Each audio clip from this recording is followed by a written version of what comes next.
You are welcome to week 7 of Hospitality and Tourism Management, TSM 348. And this will be the last class for this very semester. When I mean the last class, it is the end of your coursework.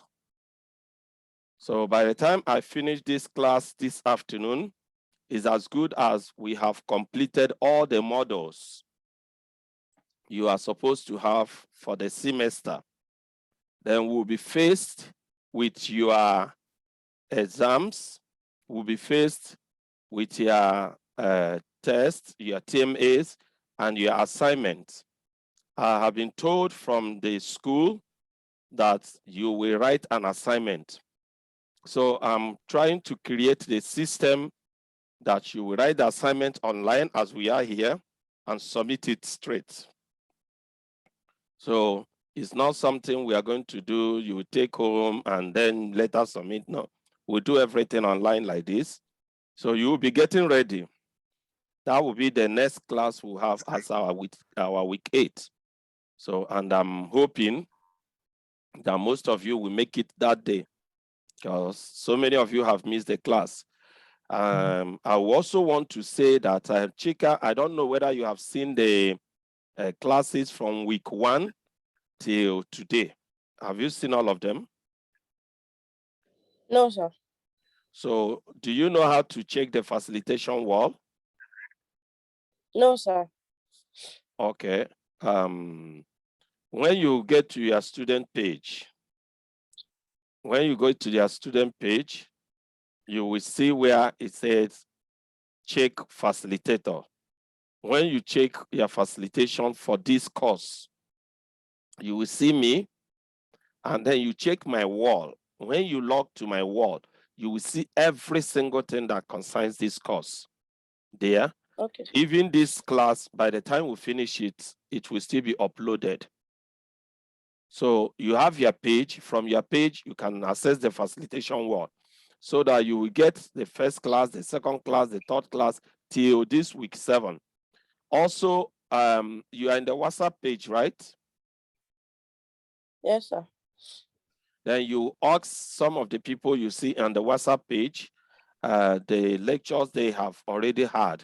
If you go to YouTube, everything I post on YouTube about your class, I bring it to the WhatsApp page. You try and ask others, the links they have, they will send it to you. You go to the WhatsApp page and get all the classes on YouTube and get all the classes downloaded. You have it there. It is there for your own use. It's there for your own purposes. So I want you to listen to them and acquit yourself with things on the emphasis so that you will be able to write your exams next 2 weeks. Are you also, have you also seen the material I sent for this course?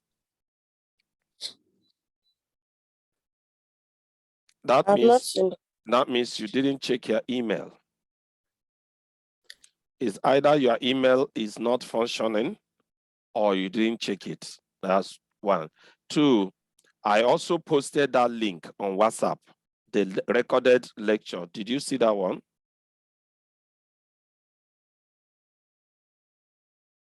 Did you see the recorded lecture on WhatsApp?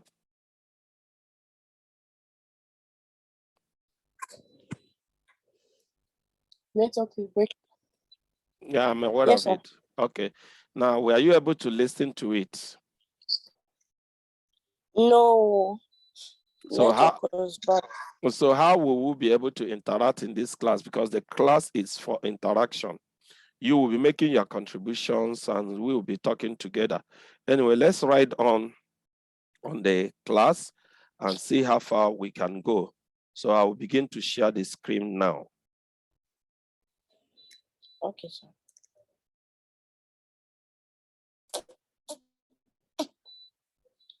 All right, can everyone see the screen?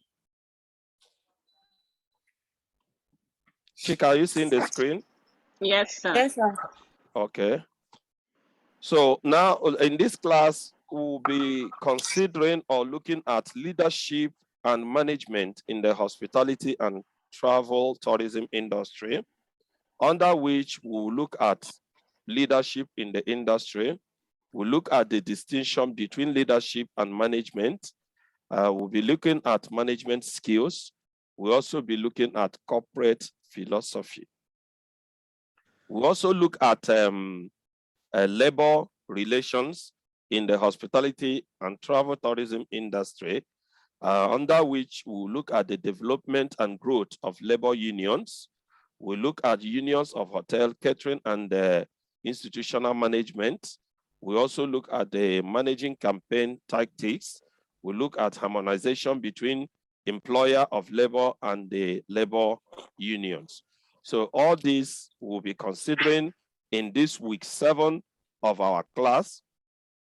And as soon as we get this done, that takes us out of our entire models for this TSM 348. And we'll be believing we have done justice to it. So let's write on leadership in the industry. So on your own opinion,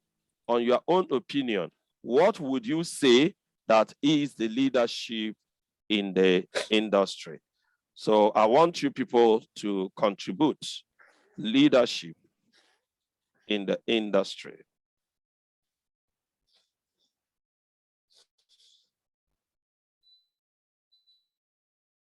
Precious, are you still there?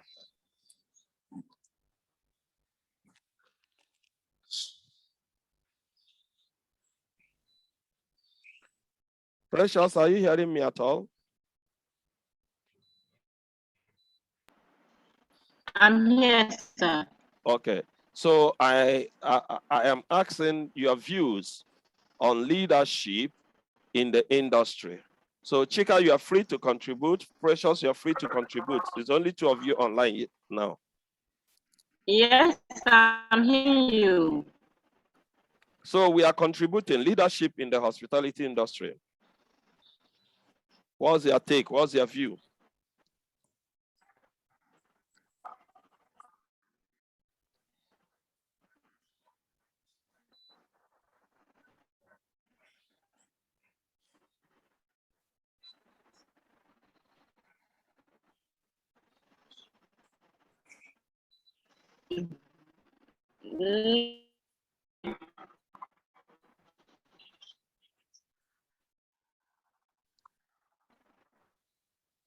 Precious, your audio is bad. Yeah, in any,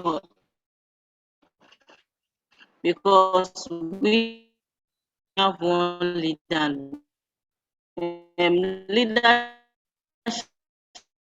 is also to know the place. Leadership has to put down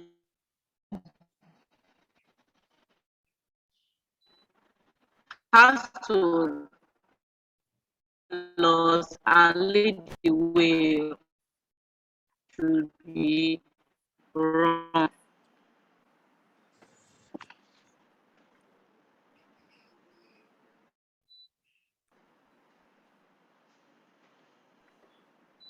Precious, your network is, your mic is cracking. So I'm not hearing what you're saying.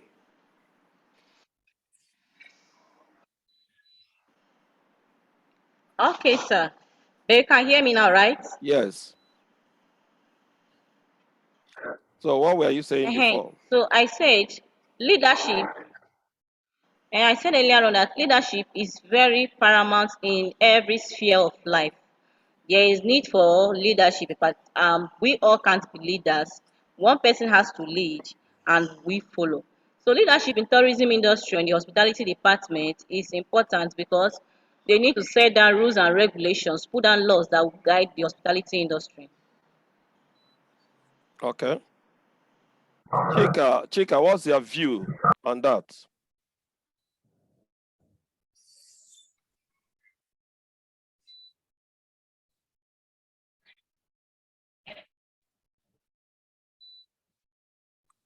Chika, are you still there?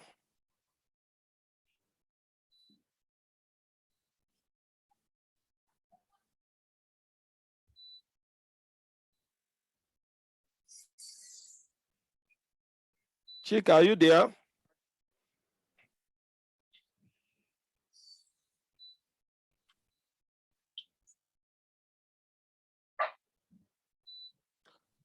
Okay, there are highlights we need to take recognizance of. Precious, you have said leadership is very paramount. Yes, leadership can be defined by certain characteristics. Before you say I'm a leader, there are qualities you must have. There are characteristics that you must have. You must be somebody who is courageous. You must be somebody who is decisive. You must have be somebody who is dependable. You must be somebody who is enduring. There must be this zeal of enthusiasm. Initiative must be part of your qualities. Integrity, judgment, justice, knowledge, loyalty, thoughtfulness, and unselflessness, selfishness will be part of you. So you don't need to be selfish for you to be a leader. For you to say, I'm a leader, you must be very unselfish.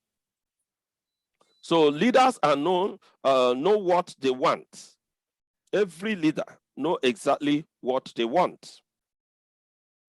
So for you to be a leader, you must be someone who is identifiable.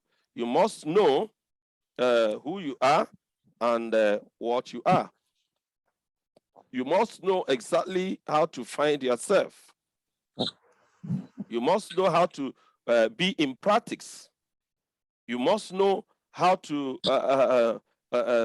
do something or some things. People, when they see it, they are aware, okay, this thing is done and is done well. Being a leader, you challenge the process. You challenge the process. You are active as a leader. You are not passive. You must be always in the position to know him what to do and how to do it. Being a leader, you are searching for an opportunity at all time. You want to try a new thing at all time. Leaders are those who inspired and share their visions. They are inspired and they are sharing their visions. They create a vision. They envision the future. They see the future. They are the people that intakes others. They list others to what they want to do. Leaders enable others to act. And they are not alone. Patrick, can you on your camera? I need to see who you are. They foster collaboration and strength to others. They model the way and plan what they do. So leaders are those who chart the course. They are also courageous. They are very, very courageous. They have a big heart. For you to be a leader, you must have a big heart. You must be someone that takes responsibility. So there are leadership theory and practice which have evolved over the time. And these theories have been identified and grouped into two, which is the transitional leadership and the transformational leadership. So when we look at transitional leadership, we view the process by which leaders are able to bring about desired actions from others using certain behaviors, rewards, or incentive. Why in transformational leadership? This one is transitional leadership.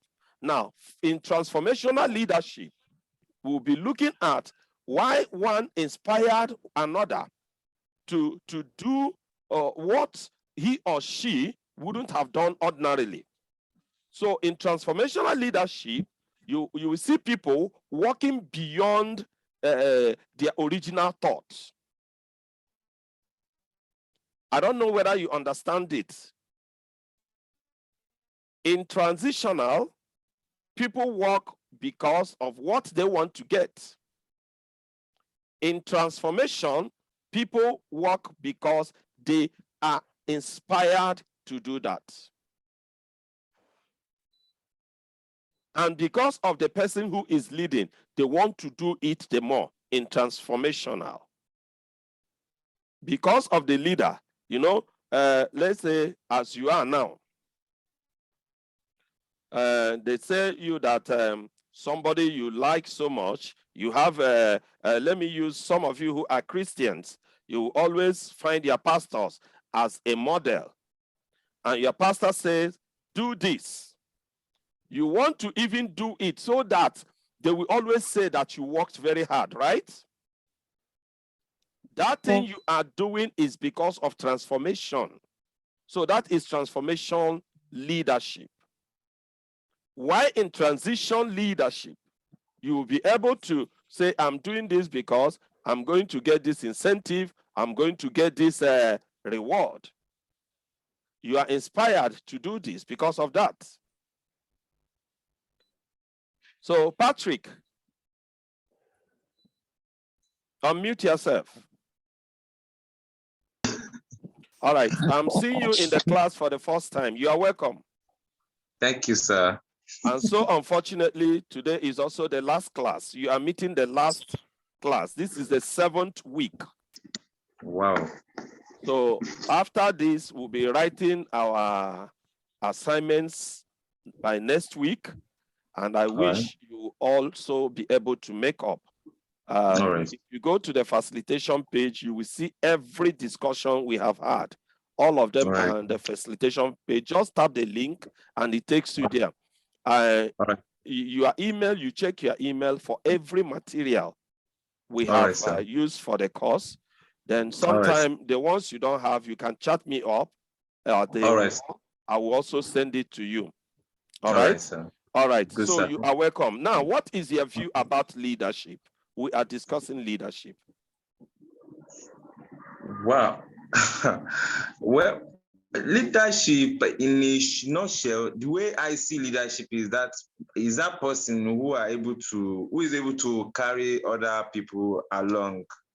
But the man who is opening to everybody, regardless whatever it is. So that's why I see as a leadership in a nutshell. Okay, that's a very good opinion, Patrick, there. I love that. So with what he has said, let's see the distinction between the leadership and management. Yeah, okay. As we have seen earlier, management is a formal process in which organizational objectives are achieved through the effort of their subordinations. All right? And leadership, on the other hand, is a process by which a person with a vision who is able to influence others' behaviors to go the same way. So a more comprehensive distinction is between the two. And according to Robinson in 2001, he made a very good distinction between these two people. Now, if you are seeing your slide very well, you will see the slide have two things here, where we talked about the managers and the leaders. And you can now see that managers work in the system, while leaders working on the system. Did you get the difference now? Yeah, very good, very well, sir. The managers work in the system. The leaders work on the system. Yes. Do we get that now? Now, yeah, very clear. The managers react. The managers react. The leaders create opportunity. Good one. Now, the managers control risk. The leaders see opportunity. The managers control risk. The leaders seek opportunity. The managers enforce organizational rules. The leaders change organizational rules. The managers enforce organizational rules. The leaders change the organizational rules. Yeah. Now, the managers seek and then follow direction. Seek and then follow direction. The leaders provide a vision to believe in and strategic elements to it. So that alignment they are going to provide to it is what makes it to work. Because no matter what vision you have, without the backup, that vision will waste, right? That is what the leaders do. Yeah. Yes, sir. Now, the managers control people by pushing them in the right direction. Why the leaders motivate people by satisfying basic human needs. Now, the managers coordinate efforts. The managers coordinate efforts. Why the leaders inspire achievement and energize people. Did we get it now? Yeah. All right. So let's see what our own material said, because there's something that was enshrined in your material, which is what you have. So what you have in your material says that managers are administrators,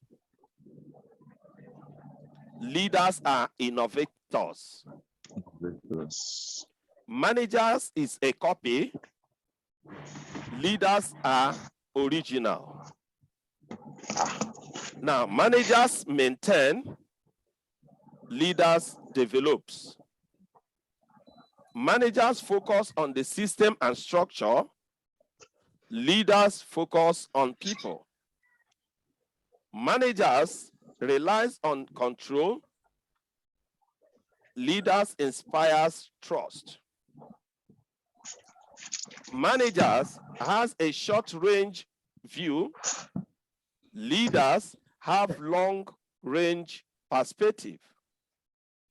Managers ask how and when. Leaders ask what and why.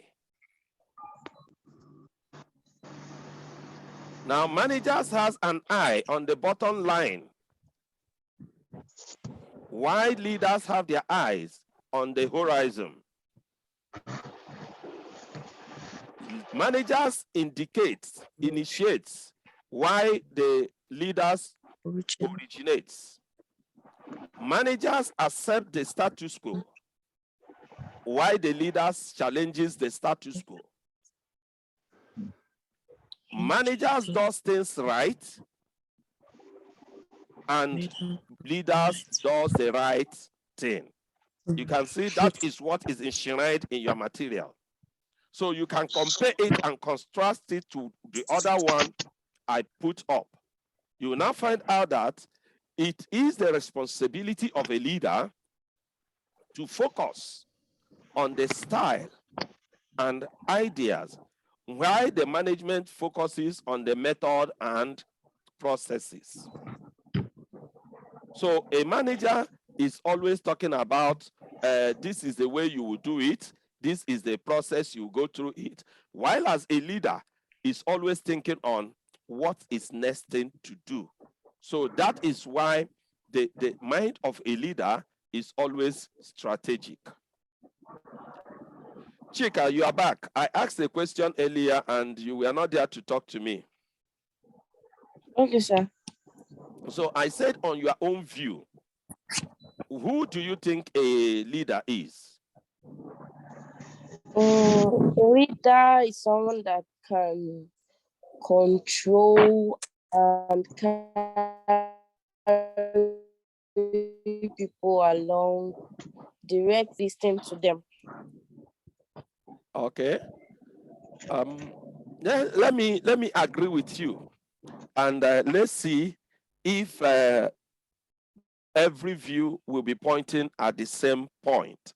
Okay? Leadership does not produce consistency and order, it produces movement. Leadership produces movement. So you will see that for some of you now, all of you, as I'm seeing all of us here now, we are all youths who always want to say, this is the person we want. This is the person we follow. What makes you to follow that person? That is movement. That is leadership. Do you get it? So that person you are pointing hand at has the quality of a leader.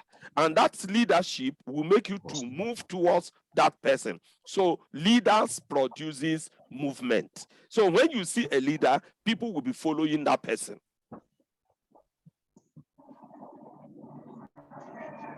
All right. So there are approaches that a hotel leader, not just a manager, should enhance his career development. As you are going to school now, some of you are already working, maybe in a hotel, maybe in an eatery, maybe in a recreation center, maybe in a business environment. But as you are working, why are you going to school? You are going to school to enhance yourself. So as you are enhancing yourself, you are making yourself a more quality leader. So, and when you improve yourself, you also be a good boss.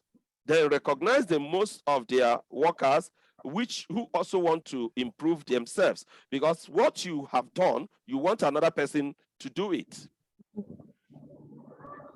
So you also need to be decisive.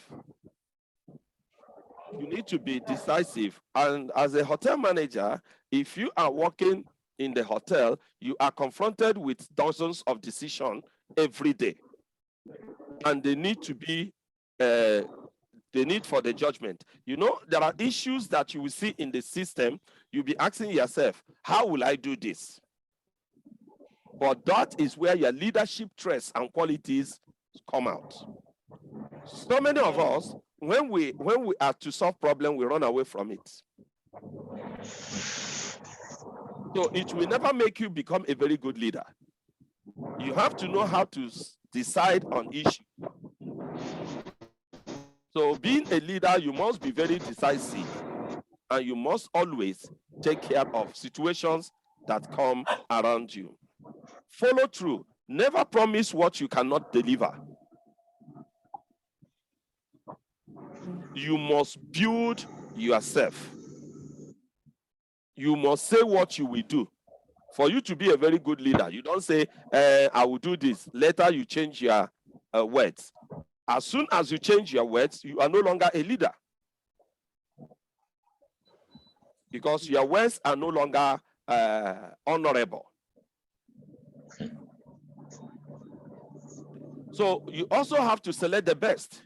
A good boss or a bad boss is carried forward by his workers or his subordinates. You know that if your behavior is good, even as a manager, all your workers will be attached to you. Are you aware of that?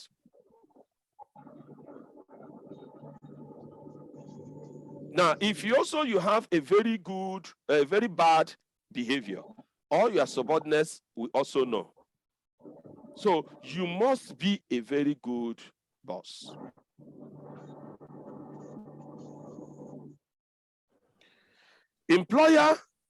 Employee gives people the authority. Now, if you are given the authority where you are working to interact with your customer freely, it makes you do the things better. Are you aware of that?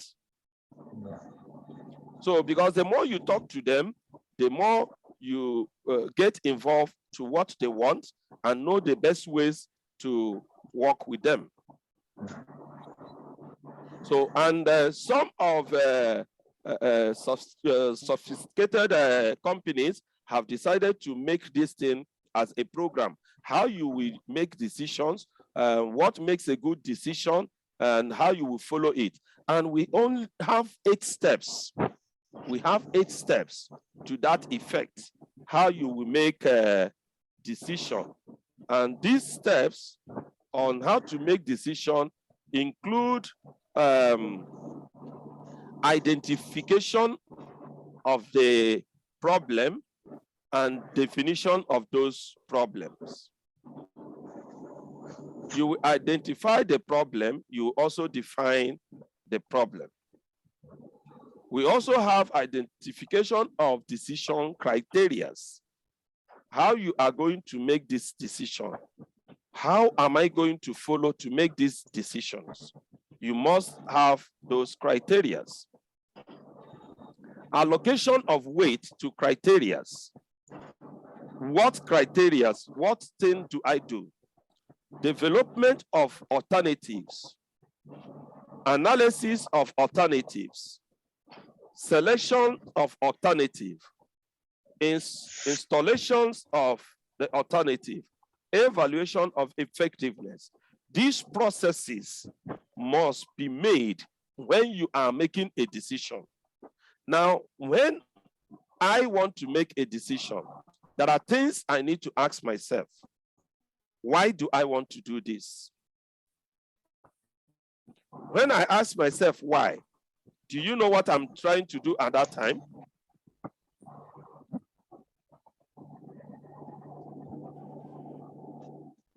Are we listening? No, sir. Okay. Yes, sir, we are listening. When I ask myself, why do I want to do this? That means I want to identify the problems. 2 people are quarreling amongst you. I will not ask who started the quarrel. I first of all know why the quarrel. Do you get it now? Yeah. Why the quarrel? Yeah. Now you have identified it. You now define what must be causing this very quarrel. Now, what type of decision will I say? If I blame this A for being this, I blame B, it will make A to continue the problem, or it make B to continue the problem. You weigh the criteria for these decisions. Now you allot weight on it. Okay, if I do this, this will happen again. If I do this, this will happen again. If I do this, this will happen again. You need to understand these processes. Now, you also try to develop the alternatives. Okay, if I do exactly this, this will happen. If I do this, they will not do this again. If I do this, they will not do this again. That is developing alternatives from what initially is the problem. You analyze it. Now you select exactly what you want. You make implementations. As soon as you make those implementations, you now begin to watch, and that will now become your evaluation. You begin to watch the results, what it yields.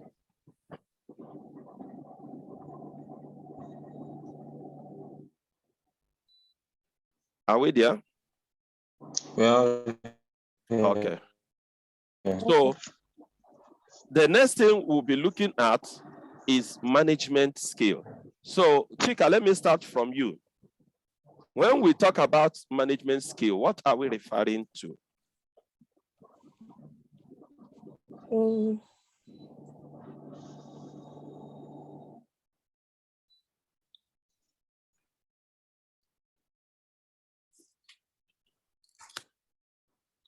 I think it's the ability to organize,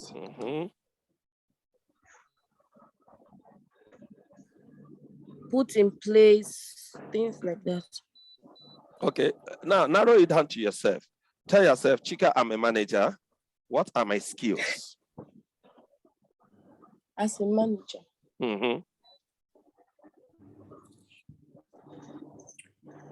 Okay, to be able to control activities. Good. Put things in order. To be able to direct people. Okay. to accomplish a goal. All right. All right. I know you have tried to do justice to my screen, but at the same time, I will not blame you totally because you said you have not seen the material and you didn't listen to the lecture. Because if you have listened to the lecture, you'll be in the best position to talk about it on your own. The reason for this class is not me trying to re-lecture again. That's why we pre-record the lectures and send it to you, so that when we come here, we'll just talk and share our views. Patrick. Yes, sir. How would you see management skill? Put it to yourself as a manager. What is my skills? Well, management is a process of a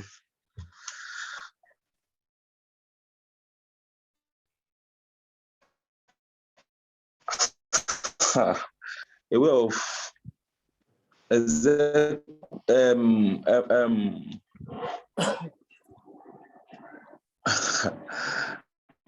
is very long. Come on.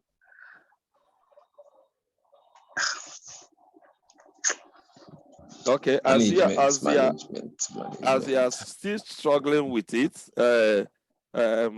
Precious, can you help us out? As a manager, what can be your skills? As a manager, before one can be referred to as a manager, or one can be said to have effective management, that means the person must have the ability to communicate and with his subordinates, organize their plans or their job,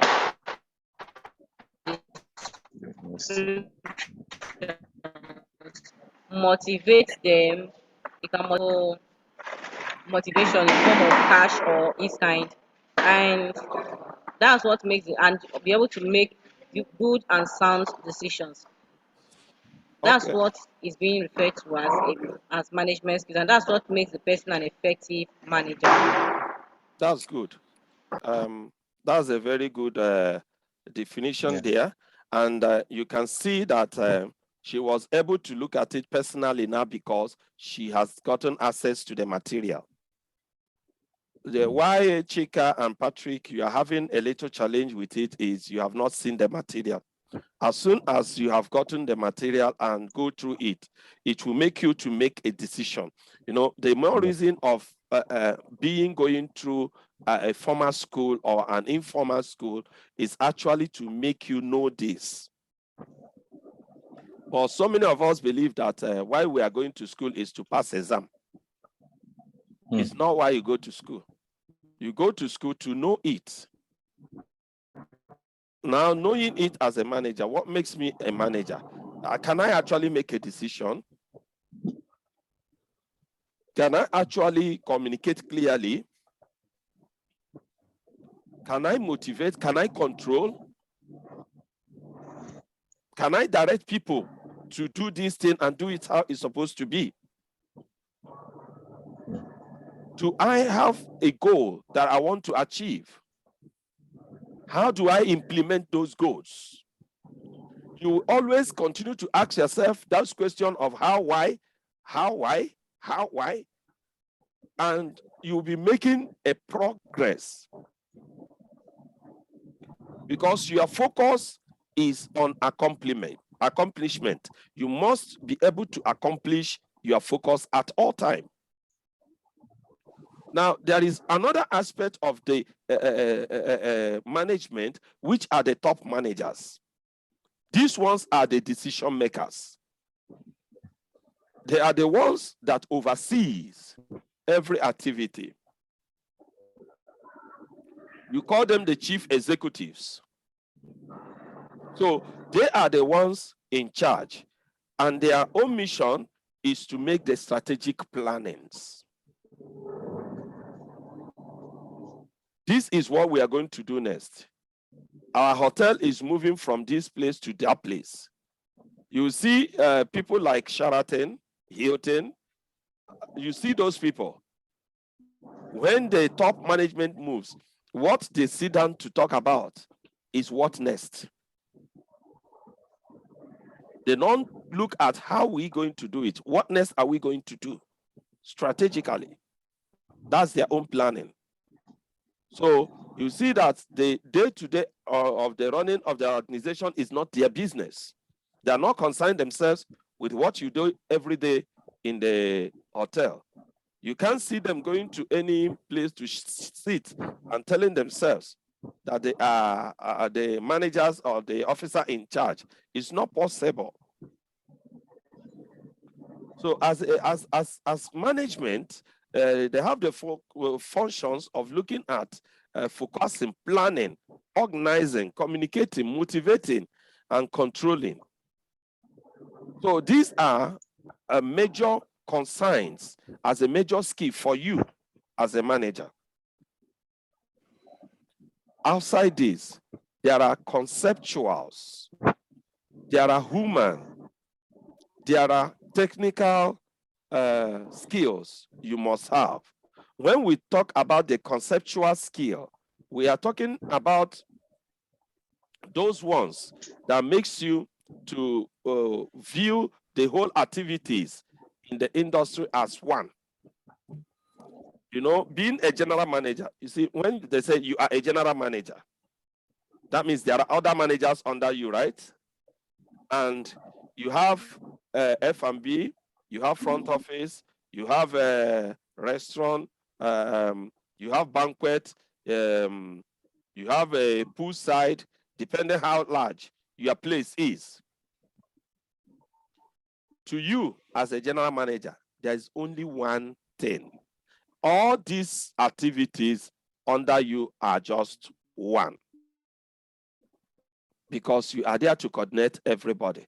You see every other person as one. That is what makes you a conceptual, skilled person. You also have this ability of teamwork with human to be successful in what you are doing. Managers also need to cultivate. They have the need to lead, influence, communicate, supervise, and evaluate employers' performance. That is human skill. We have looked at the conceptual skill. We have looked at the human skill. Now it is remaining the technical skill. So as a manager, you also need to understand the method and techniques involved in everything, equipment.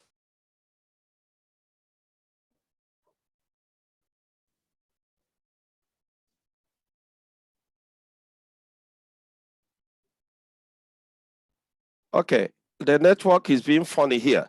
But however, what I was saying is that you have to cultivate those opportunities to know exactly what you want to do in the industry, exactly what the machines, the operatives want to do. You need to understand all this as a manager. All right, having said that, we also need to understand what is corporate philosophy. Corporate philosophy. So let me start from Precious this time. Precious, corporate philosophy.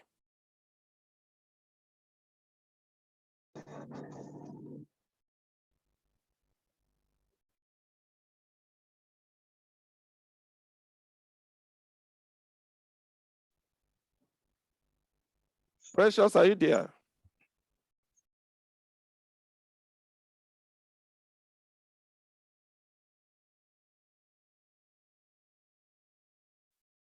Precious, are you there?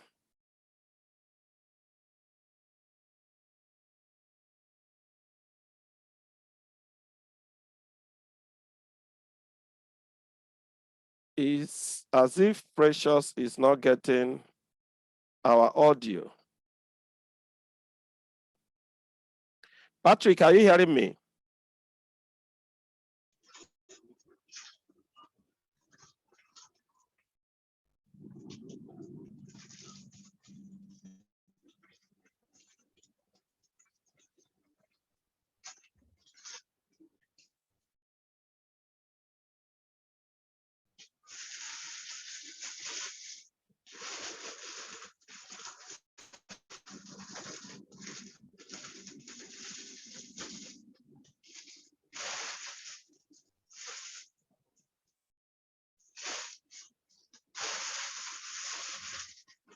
Precious, can you hear me now? Yes, I can hear you. Okay, I said we are looking at corporate philosophy. What is your take?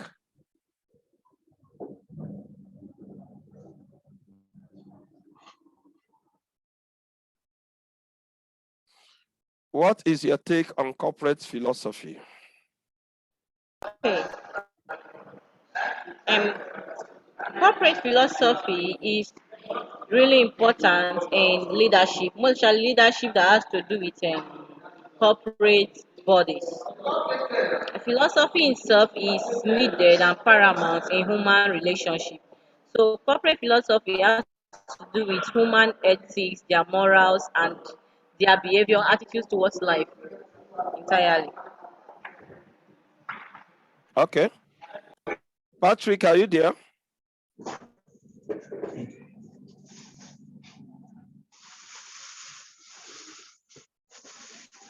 Patrick.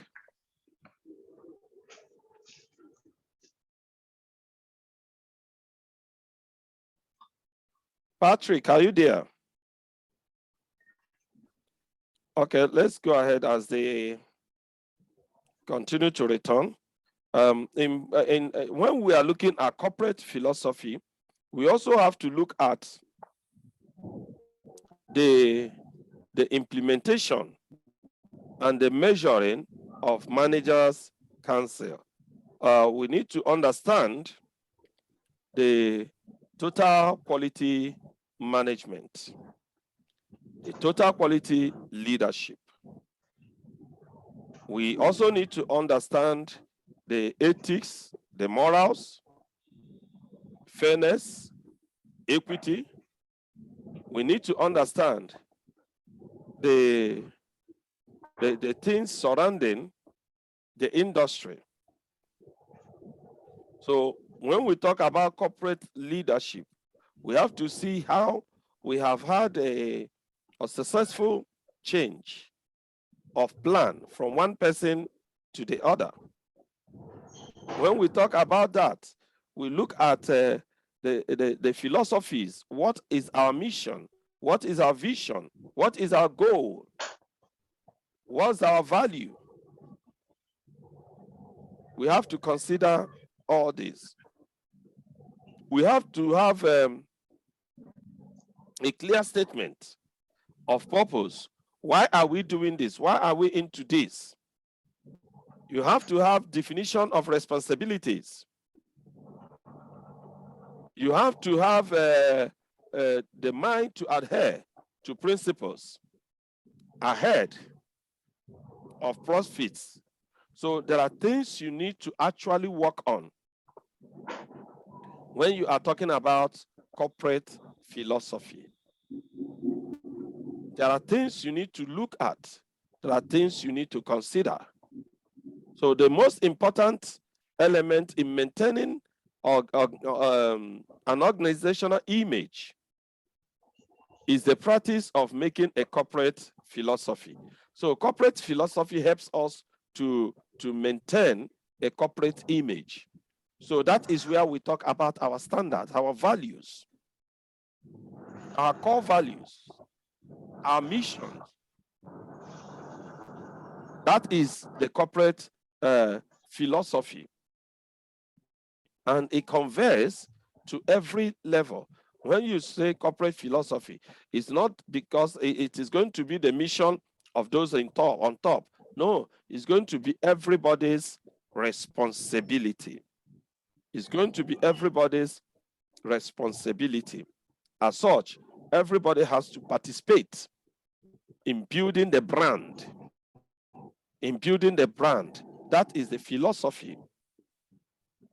So everybody must be part of this brand. Everybody must be part of building this brand. So that is what makes a philosophy and makes a management to progress on its own.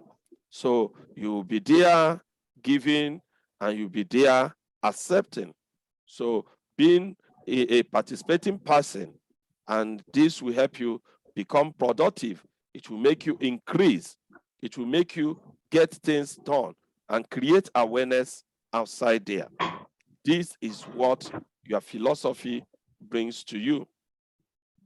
Those are the things you will get in when you are looking at corporate philosophies. So where are we heading to? How do we head to that point? Those are the things that it gives to us. So having said that, we'll look at this.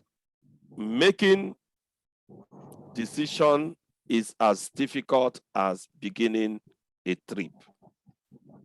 And if it is so, let's outline the distinctions between leadership and management. Precious, I'm not seeing others. Some of them just left their camera and went away. So let's quickly do this so that you can go and rest. You have been here since. So what's the distinction between leadership and management? The distinction or the differences between leadership and management is that why a leader would, organize and try to get the subordinates to do one or two things or the other, either by coercing or trying to talk to them whichever way. A manager. We see a leader would talk to them also, and we also give them incentives. We'll try to encourage them by giving them incentives in order to motivate them to work harder. And we see that a leader doesn't he makes decisions though in a way that he follows the decisions made by the leader himself. Why the leader himself makes decisions and can make rules and unmake them. Then we have a situation whereby we have the manager. The manager has to what do you call it? He enforces his will on the subordinate. Sorry, please, sir. He enforces the will on the subordinate, while the leader himself has to carry the subordinate along with whatever his decisions are. Okay. Okay. That's a very good attempt there. As I said, it's only you that is visible online. Patrick, I'm not seeing him. His camera is on. Chika, maybe network have logged her out. Okay. So we have to write on. You have to write on. The next thing we are seeing is labor relations in the hospitality and travel tourism industry. So to you, how would you explain this?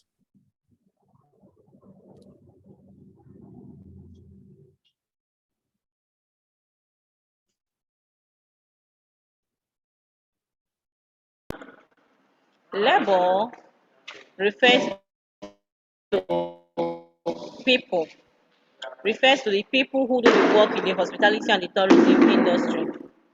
That's it.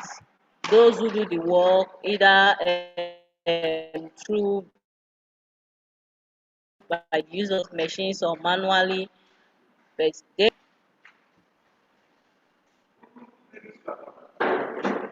Okay. Anyway, in the person that sells a newspaper, an editor, will not be seeing labor as well as an economist. An economist might be seeing labor as a commodity, and that person there, as an editor, is seeing labor as union. So there are two perspectives in labor when you view it from the aspects of who is looking at it.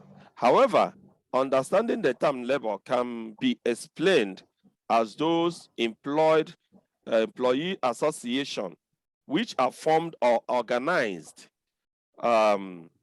to improve wages and working conditions. So labor unions are meant to protect the interests of the employees. So when we look at labor here, we are considering the people who are there to fight to make sure that others are being protected, that others are being carried along in the decision made in the industry as regards to their work and benefits. Okay, we also look at when this started around the 14th centuries, and as soon as this started, these people were seen. They were seen as conspirators. They are seen as criminals. So they were charged with different rules. They were charged with different laws of doing the wrong thing, as at that time, till 19th century, when the British Parliament now said that it's not a criminal conspiracy. So freedom began to come in. So they began to look at it, and different laws and different Supreme Courts began to control and look into their activities. So you will now see that labor is there for the worker, that person who is actually doing the needful in the industry. So let's look at its development, the development and the growth of labor union. So already we said it has started in the 14th centuries, and we also looked at when the British Parliament gave them freedom to function around 1982. Now they began to work as people who are actually doing something. Then the union faced another legal battle, and which was in order to seize them from different congresses or activities in 1983. So they wanted to stop them from doing some activities. As you can see, even in our country here in Nigeria, such a thing exists. So there is another act that was passed by Norris Lagardère Act, which brought them to a point of making a peaceful demonstration, having a peaceful assembly, giving them their right for payment of salaries and the other things which the union began to enjoy. So in 1860, there was need for a higher wage. There was also trendings. There was also trendings for shorter working hours. So this began to bring in during the World War. So there were also other things developing as in terms of membership, because they continue to have growth. It continued to grow. The union started with 13 union members, which existed in 1960. 13 union members, which existed in 1860 to 1865. Now, by 1879, there was about 50 national union, and all this was available in America. So, and we have a graph that shows the level and the growth of the union. In our date, we have 1890 to 1980. The graph cut off 1970, 1980 at the down. So, and you will see that it rose, the membership of the Hotel and Restaurant Employers and Bartenders International Union rose from 1891 to 1980 with over 44,000 unions. 44,000 unions. So that was how they began to grow.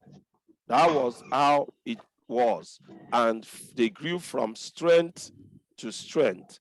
They grew and they continue to make impacts. They grew and continue to function in different capacities. They continue working in different ways. So another thing we needed to see is the union of hotel, catering, and the institutional management.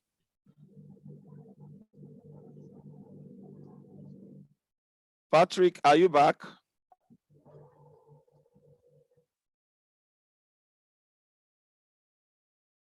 Okay. So the union of the hotel and catering industry was formed in Chicago, US in 1866. In 1866. So the members of the union, who were mostly Germans, were affiliated with the German Knights, the Labor Knights, in 1886. So those around that time and the local union waiters of waiters and cook were also formed in the San Francisco, St. Louis, New York, and Brooklyn in US. They were all part of the union. So by 1886, the waiters and the bartender group joined the growing protest against the arbitrary leadership of the Knights. So they began to protest. And that was when the Columbus Convention held. And that founded the American Federation, was held in 1886. So all in attendance had the intention of looking for a way to unite their forces along the economic line. And it was granted a national charter in 1891. So as at 1891, the hotel and catering industry have already become chartered and industry.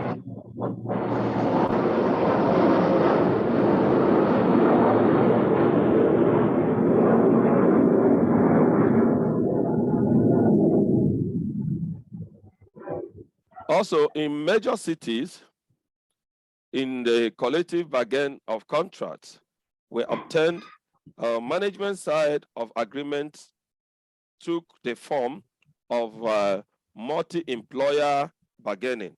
So there are generally through the local hotel associations. These unions are powerful. They have structures, international, local, and it is located at the Cincinnati, Ohio, in USA.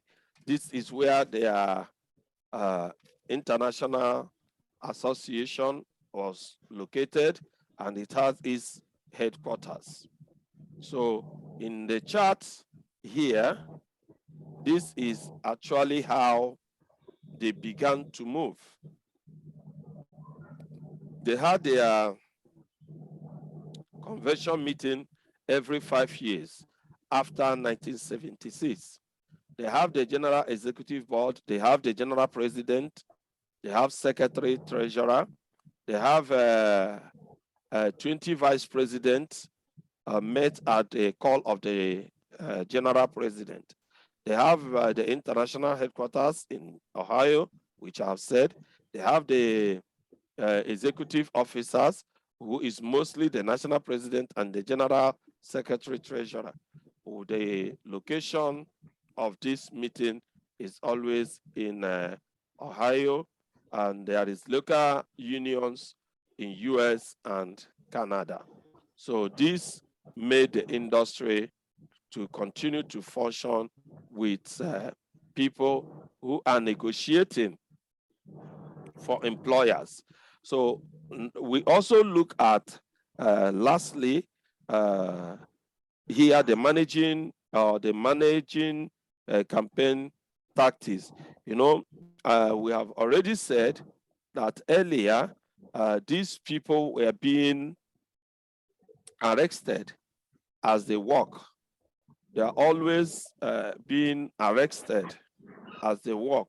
So at a point, they had to go and seek for more ways to function, which they began to seek for more acts.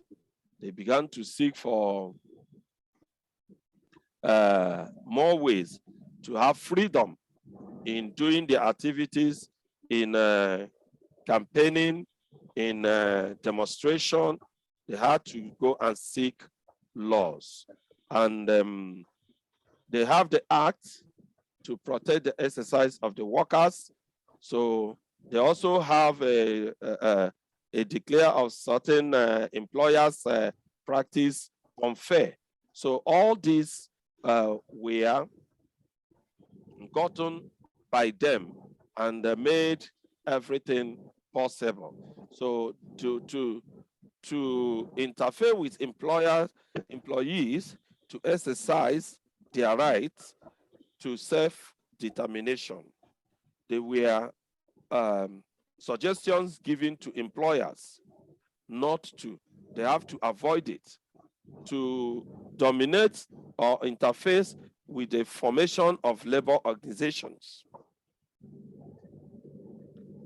to discriminate against employee who files charge or is a witness before a National Labor Relations Board in respect of alleged employer's violation, to refuse bargaining with a representative of employees. So all these were some of the things advised the employers not to do. So 10 years after, there was another law that was passed, which was called the Wingers Act, which was passed the labor union in the United States. So about 10 million members, and the hotel on restaurant employees international members rose from 80,000 to 320,000. So the membership, the union, was growing from strength to strength. So the Taft-Hartley Act was introduced in 1947. In 1947, because the Wingers Act had not included unfair labor practices of the union, also known as the Labor Management Relation Act. So all these things were made there to benefit the workers. They also had by 1959, there was another act which the Congress have to deal with, and then make it to enable the labor management and to enable the workers to do their activities without corrupt practices. So as a result of that Congress, there is a London Grifting Act known as the Labor Management Reporting Disclosure Act. So this act granted each union member the right to nominate a candidate for the union office, vote in any election, attend union meetings, participate in union meetings, and vote on the business of the meeting. So these are the activities that was done.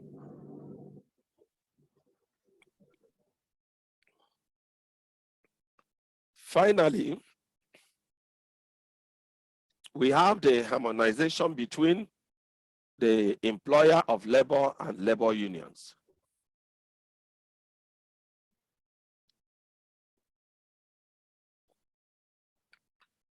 When we hear harmonization, that is making things to work,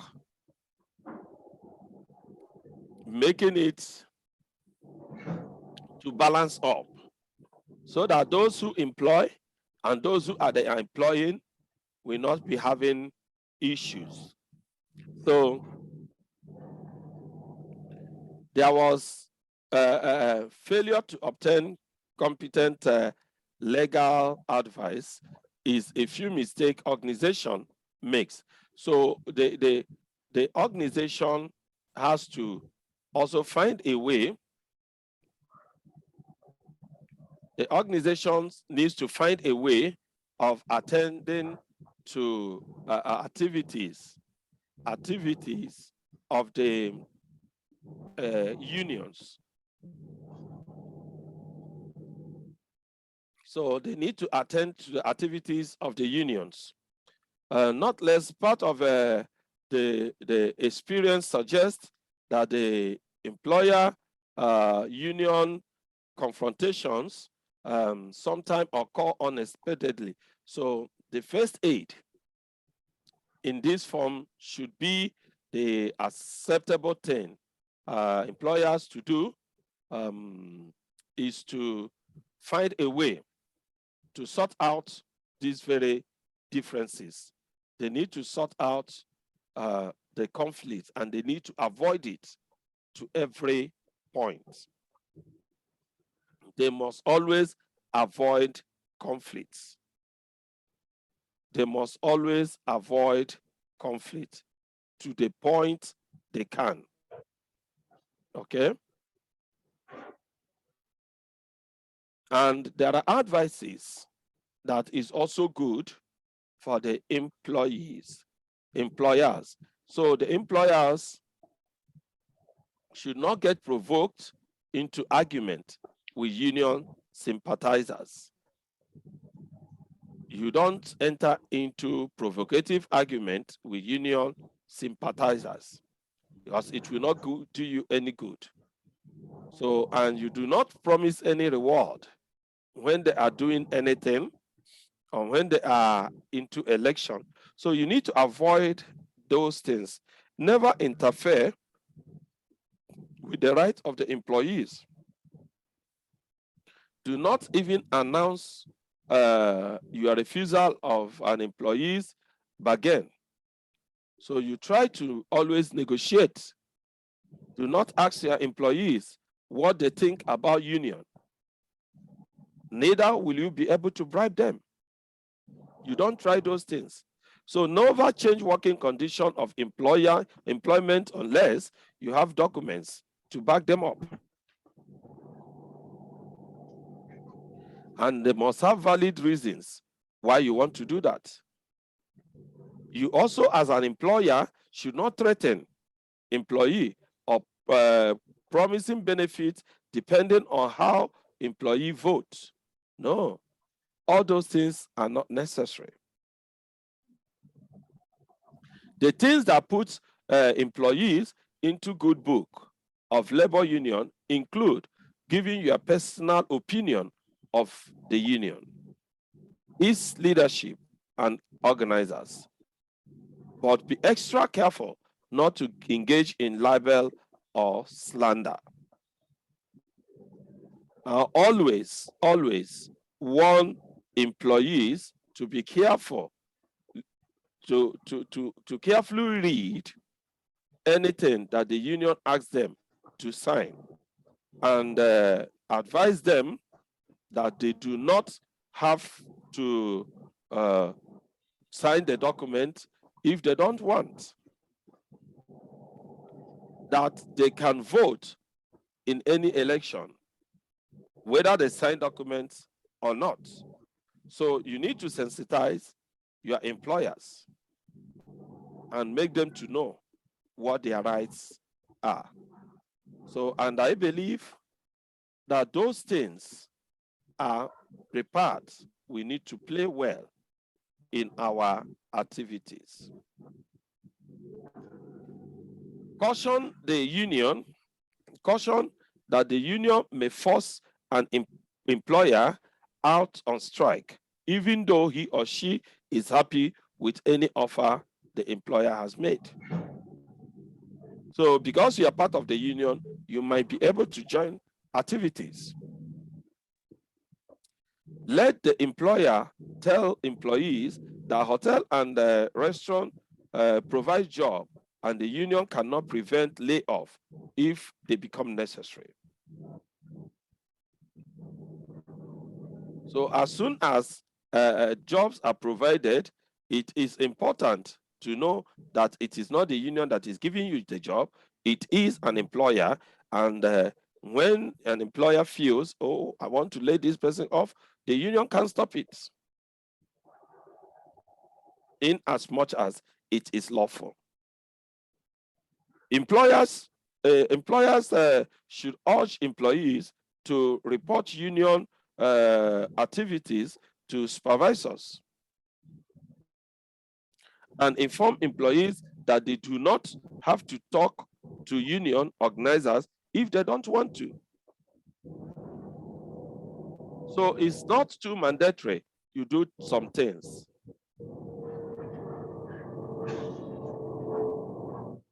You also need to recognize the hotel or restaurant employer of the union representing employees of his or her establishment is a first simple step in building joint cooperative relationship between the two parties. So when you hear that this person is a labor person and two of you are in good books, you are always in a safe hand. So once the dust have settled, the demonstration have become peaceful, all you need to go is to enter into dialogue. You enter into decision, you enter into bargain processing to agree with your employees on what to do and what not to do. So whatever concrete demand a union may seek from a hotel and restaurant employer, the fundamental of every union is to negotiate. So with the employer and sign an agreement conveying wage and working condition on the terms that are agreeable to the parties.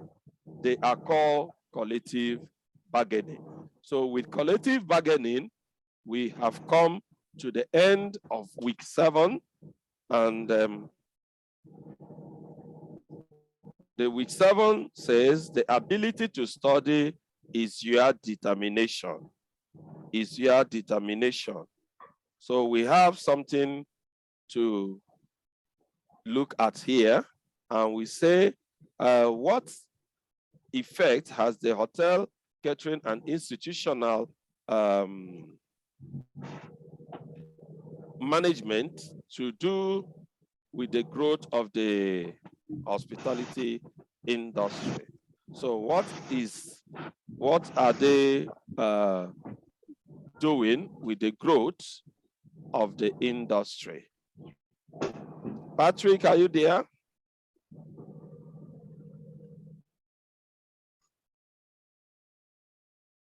Patrick, are you there?